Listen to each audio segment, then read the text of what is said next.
नमस्कार, देख रहे हैं न्यूज 21 और आप सभी के साथ मैं हूं ऋतिका पांडे। प्रदेश के सबसे बड़ी सरकारी अस्पतालों में शुमार पीबीएम अस्पताल, जहां हर दिन हजारों मरीज उम्मीद लेकर पहुंचते हैं। कैंसर जैसी गंभीर बीमारियों से लेकर जटिल सर्जरी तक यहां इलाज के लिए दूर दराज से लोग आते जाते रहते हैं। लेकिन इलाज और व्यवस्थाओं के बीच कई ऐसे सवाल भी लगातार खड़े होते रह रहे हैं, जिन पर समय समय पर बहस होती रहती है। कभी दवाइयों की चोरी के आरोप, कभी अस्पताल परिसर के आसपास नशे के मामलों की चर्चा, कभी रेजिडेंट डॉक्टर्स के साथ मारपीट, तो कभी टेंडर प्रक्रिया में अनियमितताओं के आरोप। वहीं गार्ड, नर्सिंग स्टाफ और विभिन्न कर्मचारी संगठनों की नाराजगी भी समय समय पर सामने आती रहती है। जनप्रतिनिधि भी लगातार पीबीएम प्रशासन और मैनेजमेंट पर सवाल उठाते रहते हैं। ऐसे में सबसे बड़ा सवाल यही है कि आखिर इतनी बड़ी स्वास्थ्य व्यवस्था को और बेहतर कैसे बनाया जाए, मरीजों को बेहतर इलाज, बेहतर व्यवहार और पारदर्शी व्यवस्था कैसे मिले। इन तमाम मुद्दों पर आज हमारी खास बातचीत हुई पीबीएम अस्पताल के सर्जरी विभाग के हेड डॉक्टर मनोहर लाल दावा जी से। न्यूज 21 के एडिशनल डायरेक्टर संजीव पराशर ने उनसे खुलकर चर्चा की कि आखिर व्यवस्थाओं में सुधार के लिए क्या कदम जरूरी है और भविष्य की चुनौतियां क्या है। दर्शकों नमस्कार। दर्शकों, बीकानेर का भुजिया, रसगुल्ला और नमकीन बहुत मशहूर है, लेकिन बीकानेर का कुछ और भी मशहूर है। वो मशहूर है सूरसागर की पुरानी सालों साल की समस्या, रेल फाटकों की समस्या और एक ऐसी समस्या पीबीएम हॉस्पिटल की समस्या। दर्शकों, किसी भी आदमी को अगर अपना राजनीतिक कैरियर शुरू करना है तो पीबीएम से ही शुरू होता है। पत्रकारिता का भी शुरू करना है तो मुझे लगता है कि एक लॉन्च पैड है। साथ साथ में नए डॉक्टर्स जो पीबीएम ने इतने बड़े बड़े डॉक्टर्स दिए हैं, बहुत से डॉक्टर्स पीबीएम से निकले हैं। आज हमारे साथ में डॉक्टर मनोहर लाल दवा जी हैं, जो इस वक्त बीकानेर पीबीएम हॉस्पिटल में सर्जरी हेड है। वो इसी सिस्टम से निकले हैं। उनकी ग्रेजुएशन और पोस्ट ग्रेजुएशन बीकानेर के एसपी मेडिकल कॉलेज से हुई है और बीकानेर के बारे में तमाम पीबीएम की बातें रोज निकलती हैं। आज भी कोई धरना है, कभी कोई युवा धरना देते हैं, कभी कोई सिस्टम को लेकर के बात करते हैं। जब आज हमारे साथ में दवा साहब हैं तो मैं पूछना चाहूंगा कि आप इस सिस्टम को, पीबीएम के सिस्टम को इतनी क्लोजली ऑब्जर्व करते हैं तो क्या सोचते हैं सर? ये बीकानेर में हर राजनीतिक पार्टियां हर दिन कुछ ना कुछ जो है वो आपके पीबीएम की खबरें जो आती रहती हैं, आप अंदर बैठे हैं, क्या ये सोचते हैं कि सारी खबरें जो है सच हैं या इन खबरों के पीछे कहीं ना कहीं सिस्टम की भी कोई कमी नजर आती है? देखो, खबरें कभी गलत नहीं होती है। अब खबरों के अंदर कुछ मैनिपुलेशन कर लिए जाते हैं, जिसमें एक पक्ष लिया जाता है, दूसरा पक्ष। जैसे हमारे यहाँ पे गार्ड काम करते हैं, जो कि ज़्यादातर तो किसी न किसी योजना से या किसी संस्था के द्वारा आउटसोर्सेज होते हैं। तो इनकी अगर कोई बेसिक ट्रेनिंग हो जाए ना कि ये हॉस्पिटल के अंदर आप सर्विस दे रहे हैं और उसके अंदर लोगों से किस प्रकार व्यवहार करना है, क्योंकि दुखी लोग आ रहे हैं यहाँ, कोई खुशी खुशी नहीं घूम रहे कि आप डंडा मार के उसको भगा सकते हो। सही है ना। और इसी प्रकार जैसे सफाई कर्मी है तो उसका एक टाइम फिक्स कर दिया जाए कि आपको हॉस्पिटल खुलने का टाइम 8 बजे है, तो आपको सुबह 5 बजे लग करके सफाई करनी है और 8 बजे तक तो हॉस्पिटल के राउंड स्टार्ट हो जाएंगे, तब पब्लिक आना शुरू होएगी। और पब्लिक के मिलने का समय तय कर दिया जाए कि इतने से इतने बजे तक इतने लोग ही जा सकते हैं।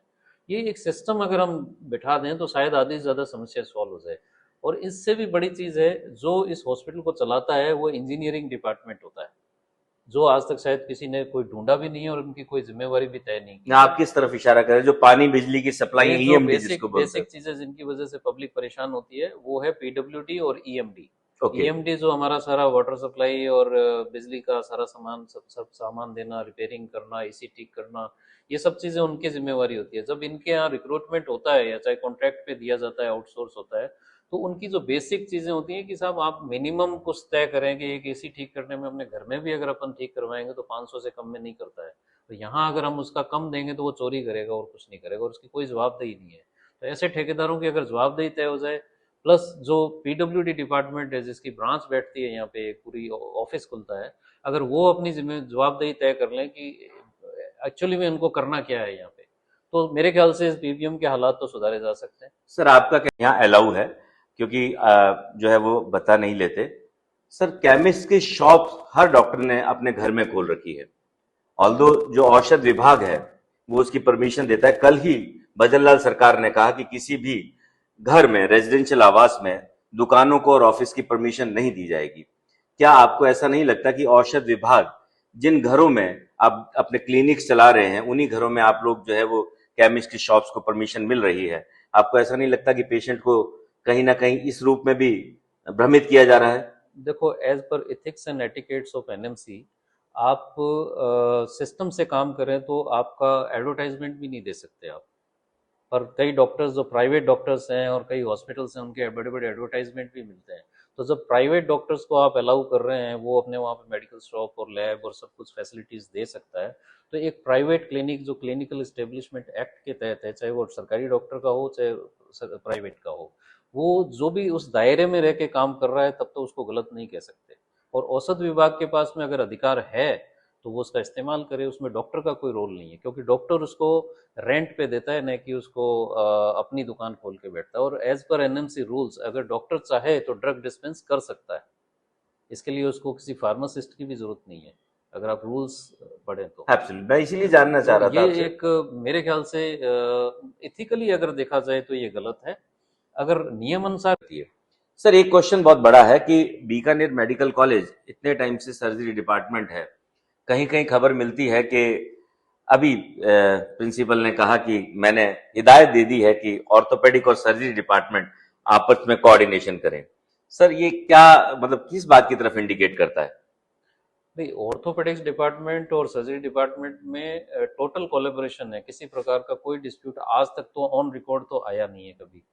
और डेली रूटीन के कामों में ऐसा कोई प्रॉब्लम हमारे अंदर तो कभी आया नहीं। ये जो ट्रॉमा में भी कोई इंसिडेंस हुई थी बच्चों की रेजिडेंट डॉक्टर्स और मरीज के परिजन के बीच में, उसके बाद थोड़ा सा इनको प्रिंसिपल साहब को ऐसा कोई फील हुआ होगा, अदरवाइज वहाँ पे ऐसा कोई कंफ्यूजन नहीं है। कंफ्यूजन इस बात का जरूर रहता है कि ट्रॉमा सेंटर जो कि सर्जरी डिपार्टमेंट चलाता है, जिसके अंदर जो कैजुअलिटी चलती है उसको सर्जरी डिपार्टमेंट हैंडल करता है और अदर डिपार्टमेंट्स के एसेसरी सर्विस रहती है उसमें, उसका जो हेड है, इंचार्ज हैं, वो ऑर्थोपेडिक्स के एचओडी हैं डॉक्टर खजोटिया जी। तो जो ट्रॉमा के रोड सेफ्टी के नाम से चाहे बजट आता हो या ट्रॉमा की कोई बात आती है तो डिपार्टमेंट ऑफ सर्जरी को रिस्पॉन्सिबल ठहराया जाता है, जबकि ट्रॉमा के इंचार्ज वो हैं ऑर्थोपेडिक्स तो आपका ये डिपार्टमेंट। कहना है कि मतलब अगर ट्रॉमा है तो सर्जरी प्रेफरेबल होनी चाहिए, ना कि ट्रॉमा ऑर्थोपेडिक? ट्रॉमा का मतलब सर्जरी, ऑर्थोपेडिक्स, न्यूरो सर्जरी और अदर डिपार्टमेंट जो सर्जिकल ब्रांचेस हैं, उन सब तो का कोऑर्डिनेशन होना ये चाहिए। सब कोऑर्डिनेटेड वे में ही टोटल ट्रॉमा सेंटर चलाते हैं। अब चाहे इंचार्ज उनमें कोई भी हो, लेकिन रिसोर्सेज डेवलप करना तो इंचार्ज का ही काम होता है। अगर वहाँ पे इंस्ट्रूमेंट नहीं मिलेगा तो टांके कैसे लगाए जाएंगे? अगर वहाँ पे बेसिक एमिनिटीज जैसे टॉयलेट्स क्लीन नहीं है, या जो अब आजकल, पहले सर्जरी में रेजिडेंट लड़कियां कम आती थी, तो एक आध कोई 2-3 साल में होती थी तो कोई इशू आता नहीं था ऐसा। अब क्योंकि हर साल 2 या 3 लड़कियां कम से कम आ रही है, हमारी 10-11 सीट होती है, 11 सीट है हमारी पीजी की, उनमें से 3 लड़कियां अगर आ गई तो उनकी रोटेशन में ड्यूटी लगेगी। राउंड द क्लॉक लड़कियां हैं, तो लड़कियों को टॉयलेट्स भी, प्राइवेसी भी चाहिए, सब कुछ चाहिए उनको। तो उनकी सिक्योरिटी और इन सब चीज़ों कंसर्न तो ट्रॉमा के जो इंचार्ज होंगे वही देखेंगे। सर्जरी हेड का काम तो उनकी ड्यूटी लगाने का ही रहता है। सर, बीकानेर संभाग का सबसे बड़ा हॉस्पिटल है। सर, आप यहाँ पर जब हेड ऑफ डिपार्टमेंट बने, अभी बीच में एक जो है वो एक ऐसा मोड़ आया जब आपको जो है सीनियरिटी के बेस के हिसाब से रिवर्ट करने की बात हुई और आप कोर्ट में गए और आपने स्टे लिया। सर, क्या जो रूल है, आप जब यहाँ काम कर रहे थे, सीनियरिटी के हिसाब से फॉलो होता है, या इसमें भी कहीं ना कहीं जो है वो प्रमोशंस में भी आपको ऐसा लगा कि ये गलत हुआ तो जब आप कोर्ट में गए? एग्जैक्ट डेट मुझे याद नहीं है, बट 2021-22 के आसपास शायद ऐसा हाई कोर्ट का ऑर्डर आया था कि एचओडी जो है वो 2 साल के लिए बनाया जाए, सबको मौका मिलना चाहिए, तो जितनी भी फैकल्टी हैं वो एचओडी बन सकती हैं।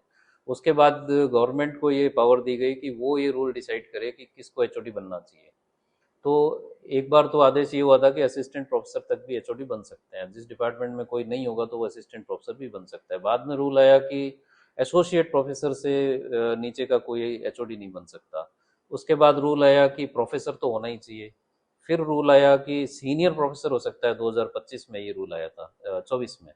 तो उसके बाद जब सीनियर प्रोफेसर मैं 2025 में बना तो एज पर रूल मेरा नंबर आया, मैं हेड ऑफ डिपार्टमेंट की पोस्ट ज्वाइन करी, और उसके अंदर ये था कि 2 साल के लिए आपको बनाया जाता है। तो किसी ने उसमें एक लाइन लिख दी कि अगर सीनियर उपलब्ध होगा तो आपको हटाया जा सकता है। तो उस लाइन को पढ़ के जैसे ही हमारे एक सीनियर प्रोफेसर जो प्रमोट होके बैक डेट में प्रमोट होकर के बने, तो उन्होंने एप्लीकेशन दी कि मैं एक सीनियर प्रोफेसर हूँ और मुझे एचओडी बनाया जाना चाहिए। तो ये प्रिंसिपल का आउटलुक था कि वो हायर अथॉरिटी से कंसल्ट करते और फिर ये ऑर्डर करते। उन्होंने ऑर्डर किया और मेरी उनसे बात भी हुई और मैंने मेरा कंसर्न रेज किया कि आपने मुझे बीच में बिना सूचना के हटा दिया है, जो कि गलत है। तो उसका उन्होंने कोई जवाब नहीं दिया। तो फिर मैंने राय ली, कानूनी सलाह ली, तो उन्होंने ये कहा कि जो मूल हाई कोर्ट का जो मूल आदेश है उसके अंदर ये लिखा हुआ है कि एटलीस्ट 2 ईयर आपका टेन्योर होना चाहिए।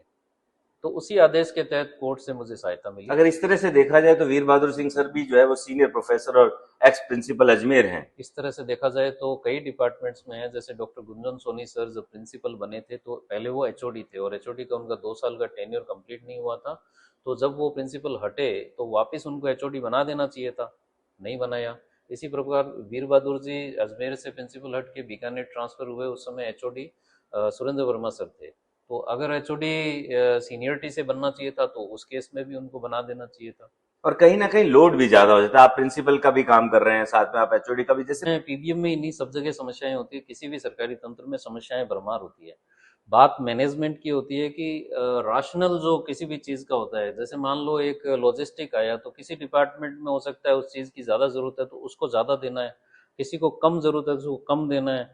अब घर में हम जैसे किचन मैनेज करते हैं तो हमें पता होता है कि आटा खत्म होने वाला है, उससे 2 दिन पहले हमें आटा लेके आना है, नमक कितना चाहिए, बाकी चीजें कितनी चाहिए, तो राशनल हमें पता होता है। तो यही चीज अगर हम यहाँ लागू करें तो शायद मतलब इसका सुधार सर्जरी हो जाए। डिपार्टमेंट को राशनलिटी में पूरा पूरा नहीं मिल रहा है सर। ये तो मैं मीटिंग्स में भी कह चुका हूँ वर्मा जी से कि भी सर्जरी डिपार्टमेंट के साथ में बहुत ही सौतेला व्यवहार होता है, ना तो हमारी पीजी की सीट बढ़ती है। सर भाई ऑन एयर जा रहा है सर। बिल्कुल, मैं मीटिंग में बोल चुका हूँ सर से, और सर ने आश्वासन दिया कि मैं आपकी हेल्प करूंगा, और करते भी हैं, ऐसी बात नहीं है।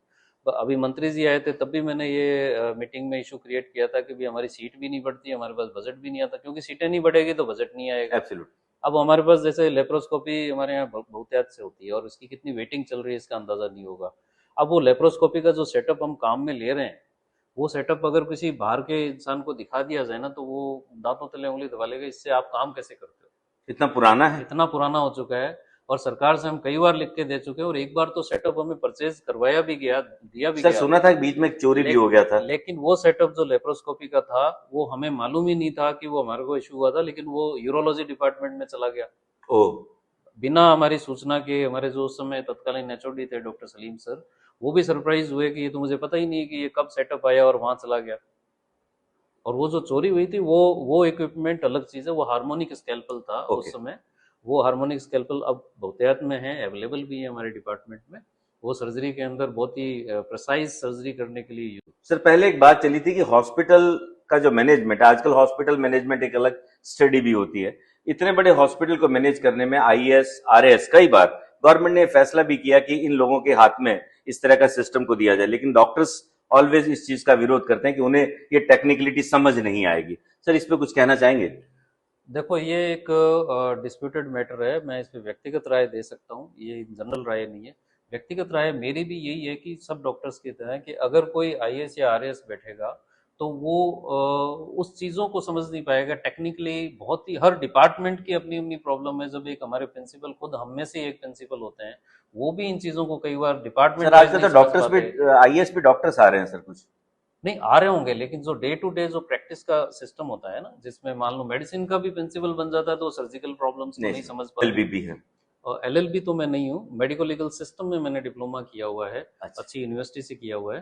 तो मैं ये चाह रहा था कि जब भी मुझे मौका मिलेगा तो मैं शायद सिस्टम में कुछ सुधार कर पाऊंगा एज ए, क्योंकि ये सब लोग बोलते हैं कि डॉक्टर्स को क्या पता, वो डॉक्टर कोई एमबीए थोड़ी किया हुआ है। ये वर्ड जब मुझे कहीं से कान में पड़ा था तो उसी दिन मैंने डिसाइड किया कि हम एमबीए क्यों नहीं कर सकते भाई, हम भी एमबीए कर सकते हैं। ठीक बात है सर। तो इतनी डिग्रीज की तो एक एमबीए की भी ले ली।